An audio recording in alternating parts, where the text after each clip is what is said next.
Orphan first kill, जिसे direct किया है विलियम ब्रेंट बेल ने। तो क्या थी इस फिल्म की पूरी कहानी, आइए देखते हैं हमारी इस वीडियो में। कहानी शुरू होती है एस्टोनिया के एक मेंटल असाइलम यानी पागल खाने से, जहां एना नाम की एक डॉक्टर आर्ट थेरेपिस्ट के रूप में आती है। एना को मानसिक रूप से बीमार लोगों को आर्ट की मदद से ठीक करना होता है। वहां का इंचार्ज एना को असाइलम दिखाता है और उसका काम भी समझाता है। इंचार्ज बताता है कि वैसे तो सभी मरीज शांत स्वभाव के हैं, मगर कुछ मरीज बहुत खतरनाक हैं जिनका ध्यान उन्हें अलग से रखना पड़ता है। तभी वहां का एक स्टाफ मेंबर उनके पास आता है और बताता है कि लीना गायब है। ये सुनकर इंचार्ज घबरा जाता है और एना को बताता है कि लीना यहाँ की सबसे खतरनाक मरीज है और उसी के इलाज के लिए आपको यहाँ बुलाया गया है। वो एना को एक सेफ हाउस में छोड़कर लीना को ढूंढने चला जाता है। एना को उसी कमरे में अकेली बैठी एक बच्ची मिलती है। जब एना उससे बात करने की कोशिश करती है तो पता चलता है कि ये लीना है। एना घबरा जाती है क्योंकि लीना उस पर पेंसिल से हमला करने की तैयारी कर रही होती है। तभी वहां इंचार्ज और स्टाफ आ जाता है और लीना को पकड़कर उसके कमरे में ले जाते हैं। इंचार्ज एना को लीना के बारे में बताता है कि उसे एक ऐसी बीमारी है जिसकी वजह से उसका शारीरिक विकास 10 साल के बाद रुक गया है। वो अभी 30 साल की है मगर देखने में 10 साल की लगती है। इससे पहले वो किसी के घर में अनाथ की तरह रहने लगती थी और फिर छोटी मोटी चोरी करके भाग जाया करती थी। मगर आखिरी बार वो जिस परिवार के साथ रही थी उसने उन लोगों की हत्या कर दी थी।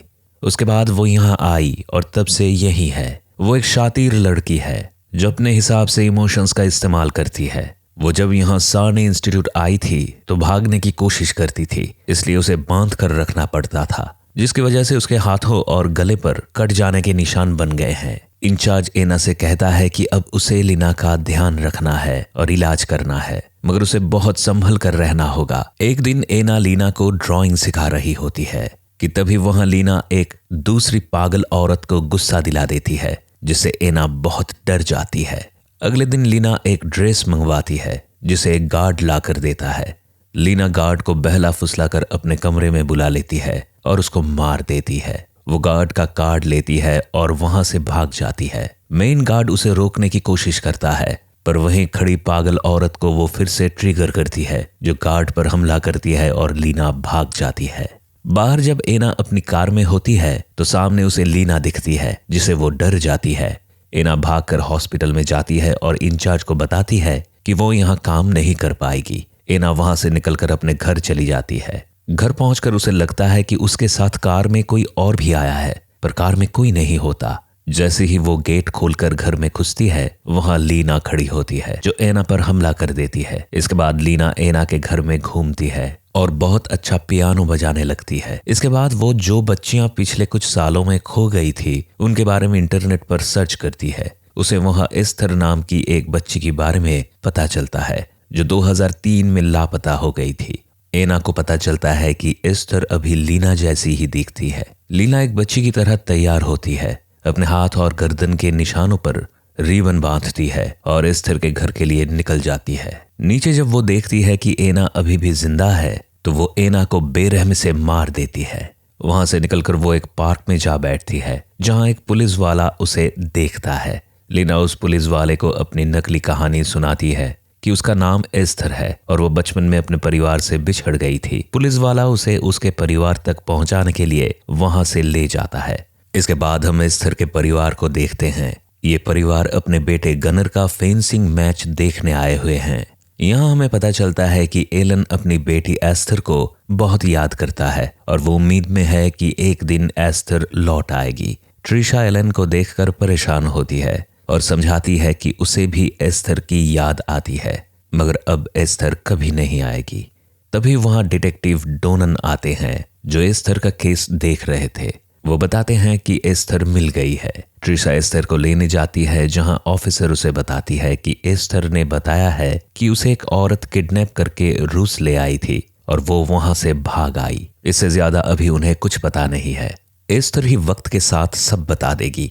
ट्रिशा एस्थर को देखकर बहुत खुश हो जाती है। लौटते हुए दोनों खूब बातें करती है, मगर वहां एस्थर कुछ ऐसी बात बोल देती है जो उसे नहीं बोलनी चाहिए थी, जिसकी वजह से ट्रिशा को उस पर थोड़ा शक हो जाता है।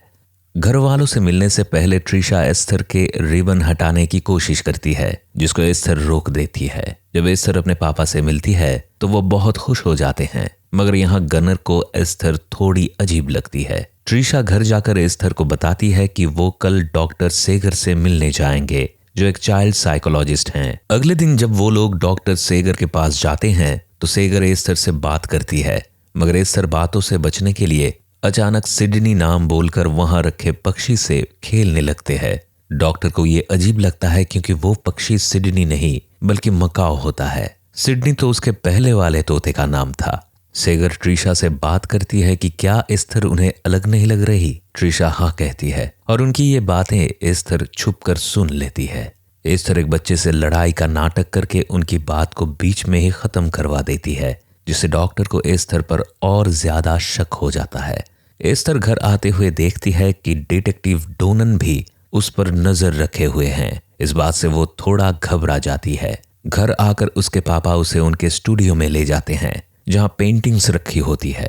एस्थर भी अपने पापा की एक पेंटिंग बनाती है। ये सब ट्रिशा अपने कमरे से छुपकर देख रही होती है। एक दिन जब एस्थर अपने कमरे में तैयार हो रही थी, तभी वहां ट्रिशा आती है और उसकी एक पुरानी डायरी देखने लगती है, जिसके लिए एस्थर मना कर देती है। ट्रिशा के जाने के बाद एस्थर असली एस्थर की पुरानी चीजों को देखती है और उसके जैसा बनने की और ज्यादा कोशिश करती है।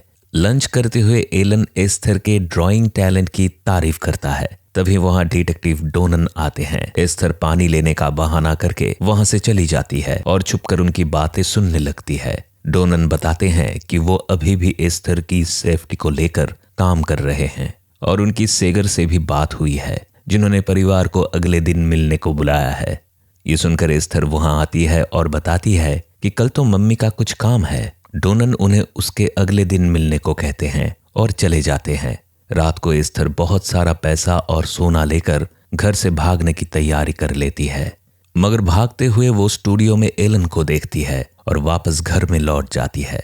अगले दिन ट्रिशा अपनी पार्टी में जाने के लिए तैयार हो रही होती है। वहां एलन आता है और साथ में चलने को कहता है। ट्रिशा इस बात से बहुत खुश हो जाती है और वो दोनों इंटीमेट होने लगते हैं। ये सब एस्थर देख रही होती है और वो गुस्से में ट्रिशा की बहुत महंगी ड्रेस को फाड़कर उन्हें डिस्टर्ब करके चली जाती है। ट्रिशा परेशान हो जाती है, मगर एलन उससे कहता है कि वो इस ड्रेस को ठीक कर देगा और वो दोनों पार्टी के लिए चले जाते हैं। घर पर सिर्फ एस्थर और गनर बचते हैं। गनर अपने दोस्तों को बुलाकर पार्टी करने लगता है, जिसमें एस्थर भी चली जाती है। गनर उसे वहां से भगाने लगता है, जिस पर उन दोनों की बहस हो जाती है। उसी वक्त बाहर डिटेक्टिव डोनन आता है, जो गनर को कहता है कि उसे एस्थर से मिलना है। गनर उसे मना कर देता है कि घर पर कोई नहीं है। डोनन बाथरूम इस्तेमाल करने के बहाने अंदर आता है और एस्थर के रूम में जाकर उसके फिंगरप्रिंट लेने लगता है। ये सब एस्थर देख लेती है और बहुत परेशान हो जाती है। रात को जब एलन और ट्रिशा घर आते हैं तो एस्थर उन्हें वहां नहीं मिलती। ट्रिशा एस्थर के कमरे में जाती है, जहां उसे उसकी डायरी मिलती है। डायरी में उसे एस्थर के पुराने विक्टिम्स की तस्वीरें मिलती है। उसमें ट्रिशा और एलन की फोटो भी होती है, जिसमें ट्रिशा का चेहरा खराब हुआ रहता है। उसे उसमें साने इंस्टीट्यूट का पता भी मिलता है और वो परेशान हो जाती है। दूसरी तरफ डोनन नकली एस्थर यानी लीना के फिंगरप्रिंट असली एस्थर के फिंगरप्रिंट से मैच करता है, मगर वो मैच नहीं करते। इस बात से उसे यकीन हो जाता है कि जो एस्थर बनकर बैठी है वो कोई और है। इसी वक्त पीछे से एस्थर आती है और डोनन पर हमला कर देती है। वो कहती है कि अभी ट्रिशा को इस बारे में कुछ नहीं पता, मगर डोनन बताता है कि ट्रिशा को भी उस पर शक है। उसी वक्त वहां ट्रिशा गन लेकर पहुंच जाती है और अचानक डोनन को ही गन से मार देती है। वो दोनों वहीं बैठकर बातें करने लगती हैं, जहां ट्रिशा उसे बताती है कि उसे एस्थर के बारे में अब सब पता है। वो उन्हें लूट कर भाग सकती थी, मगर उसने ऐसा नहीं किया। इसका मतलब है उसका कोई बड़ा प्लान है। एस्थर कहती है कि वो यहां से चुपचाप चली जाएगी। इस पर ट्रिशा कहती है कि वो एस्थर को 2 बार गायब नहीं कर सकती। यहां हमें एक और राज पता चलता है कि एस्थर कभी किडनैप ही नहीं हुई थी, बल्कि बचपन में गनर से लड़ाई में उसकी जान चली गई थी। ट्रिशा एस्थर से बहुत प्यार करती थी, मगर वो अपने बेटे को भी जेल नहीं भेजना चाहती थी, इसलिए उसने एस्थर के गायब होने का नाटक किया। इस नाटक के बाद एलन बहुत बदल गया था और परिवार से दूर हो गया था। मगर अब एस्थर के वापस आने पर वो ठीक हो रहा है और ट्रिशा यही चाहती है कि अभी जैसा चल रहा है वैसा ही चलता रहे। इसके बाद वो दोनों डोनन की लाश को वहीं पर ठिकाने लगाती हैं जहां एस्थर की लाश थी और फिर घर चली जाती हैं। घर जाकर ट्रिशा बताती है कि एस्थर खेलते खेलते कहीं दूर चली गई थी। इसके बाद गनर और ट्रिशा बात करते हैं जहां ट्रिशा गनर को एस्थर के बारे में सब बताती है और कहती है कि अब उन्हें एस्थर पर नजर रखनी चाहिए और सही वक्त आने पर वो उसे खत्म कर देंगे। ट्रिशा एस्थर को समझाती है कि उसे यहाँ कैसे रहना है और डॉक्टर सेगर को भी क्या बताना है ताकि उन्हें यकीन हो जाए कि यही एस्थर है। प्लान के अनुसार सबको यकीन हो जाता है कि यही एस्थर है और डॉक्टर भी मान लेती है कि उसका शक गलत था। एक दिन डिनर के टाइम ट्रिशा एस्थर को खाना देती है मगर वो उसे वहां उनके साथ न खाकर अपने कमरे में ले जाती है। कमरे में जाकर वो खाना अपने चूहे को खिला देती है जिससे वो मर जाता है और उसे समझ आता है कि उसे मारने की प्लानिंग की जा रही है। अगले दिन एस्थर उसी मरे हुए चूहे को ट्रिशा की ही ड्रिंक में मिला देती है जिससे ट्रिशा का गुस्सा और ज्यादा बढ़ जाता है। कुछ दिन बाद एलन अपनी पेंटिंग एग्जीबिशन के लिए दूसरे शहर जा रहा होता है और रेलवे स्टेशन पर एस्थर भी उसके साथ जाने की जिद करने लगती है क्योंकि उसे डर लगता है कि घर पर अकेले में उसे मार दिया जाएगा। ट्रिशा उसे रोकती है और एलन अकेला ही चला जाता है। एस्थर एलन के जाने के बाद उन दोनों को मारने की कोशिश करती है मगर वो बच जाते हैं। इसके बाद एस्थर भागकर ट्रिशा की कार में चली जाती है और वहां से भाग जाती है। एस्थर कहीं पहुंच पाती उससे पहले ही पुलिस उसे पकड़ लेती है और वापस घर छोड़ देती है। ट्रिशा पुलिस को बताती है कि एस्थर वापस आने के बाद से थोड़ी बदली हुई है और वो खुद को नुकसान पहुंचाने के काम करती रहती है। ऐसा वो इसलिए कहती है ताकि एस्थर के मर्डर करने के बाद वो सबको ये बता पाए कि एस्थर ने खुदकुशी कर ली है। घर में आकर ट्रिशा और गनर एस्थर को मारने की कोशिश करते हैं मगर एस्थर छुप जाती है और तभी एलन का फोन आता है कि वो वापस आ रहा है क्योंकि उसे एस्थर की चिंता हो रही है। उनके पास अब टाइम कम रहता है इसलिए गनर एस्थर को ढूंढने जाता है और वो गनर के ही तीर कमान से उसे मार देती है। जब ट्रिशा वहां आती है तो गनर को देखकर बहुत दुखी हो जाती है। ट्रिशा बहुत गुस्से में एस्थर को मारने भागती है और उनकी हाथापाई होने लगती है। इसी बीच किचन में आग लगनी शुरू हो जाती है। जहां ट्रिशा एस्थर को मारने की कोशिश करती रहती है तो वहीं एस्थर भी खुद को बचाने में लगी रहती है।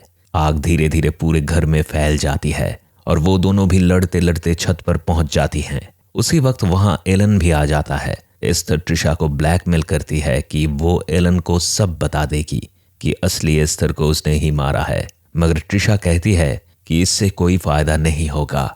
इससे वो लीना को चाहने नहीं लगेगा बल्कि उसे और ज्यादा नफरत हो जाएगी। लड़ते हुए वो दोनों छत से लटक जाती हैं। एलन उन्हें बचाने आता है मगर ट्रिशा नीचे गिर जाती है और उसकी वही मौत हो जाती है। एलन एस्थर को बचा लेता है मगर जब वो उसके नकली दांत देखता है तो उसे पता चल जाता है कि ये एस्थर नहीं है। लीना कहती है कि ये सब उसने एलन के लिए ही किया है। एलन को गुस्सा आता है और लीना के साथ हाथापाई में वो भी नीचे गिर जाता है और उसकी भी मौत हो जाती है। लीना आग लगे हुए घर में जाती है, एस्थर की तरह तैयार होती है, अपनी डायरी लेती है और वहां से चली जाती है। आखिर में वो डॉक्टर सेगर के यहाँ बैठी होती है और सेगर एक ऑफिसर से कहती है कि एस्थर के साथ बहुत बुरा हुआ है। उसका पूरा परिवार जलकर मर गया है और अब वो एक अनाथ है। ऑफिसर बताती है कि उनकी एक अनाथालय से बात हुई है जहां एस्थर रहेगी। यहाँ पर एस्थर की स्माइल के साथ फिल्म खत्म हो जाती है और इसके बाद की कहानी आप एस्थर के फर्स्ट पार्ट में देख ही सकते हैं जिसका एक्सप्लेनेशन भी हमारे चैनल पर आपको मिल जाएगा।